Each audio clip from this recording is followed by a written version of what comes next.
Okay, here's another quick tutorial of how I'm going to use my Photoshop elements to create another card for my Project Life album. I'm going to be using this card from the Ali Edwards Stories by the Month digital kit for September. And in her walkthrough of the kit, Ali challenged us to use this in a way that was not for the first day of school if you haven't got children going back to school, which I haven't.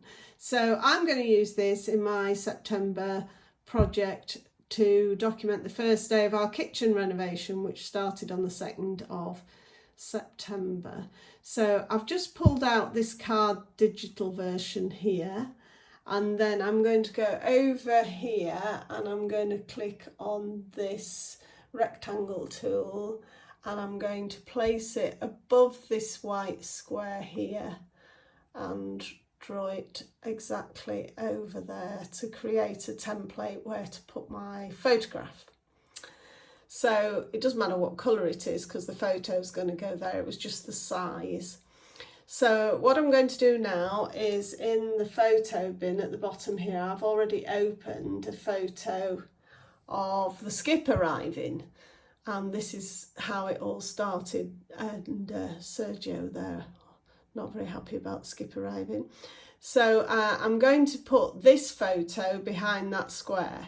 So if I click on this here and bring that square back up, and then I click on the photo here and bring that across and drop it over here, I can then use the selection or the move tool here to move it where I think I want it, roughly here.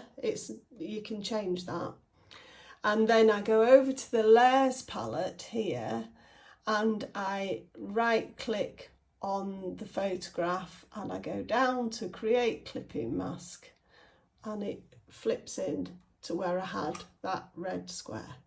So that's now a perfect size, but I haven't got what I want in the window. So I'm going to use these little corner tools to make it smaller. And I'm going to click on it and hold my finger down with the move tool and move it down so I can see the skip a bit better. I'm going to click on the diagonal corner here and make it a little bit smaller. I must be careful not to make it too small here, or I'll show some of the red. I'll show you what I mean. If I clicked on that corner there and pulled it too far under, I'd reveal the red. So you've got to make sure that these dotted lines, the guidelines, stay outside, and then I'll pull that side in a bit as well. And then I click the check bar at the bottom when I'm happy with that. So that's how it's looking. So I've got my picture masked on that side, and then I can type on this side. If I wanted to use the physical card and just make sure that I was cutting that or printing that photo to that size, what I can do is I can go over here and cut that out like that. And by hiding with this little eye, hide it, you've literally just got the photo the size you want it.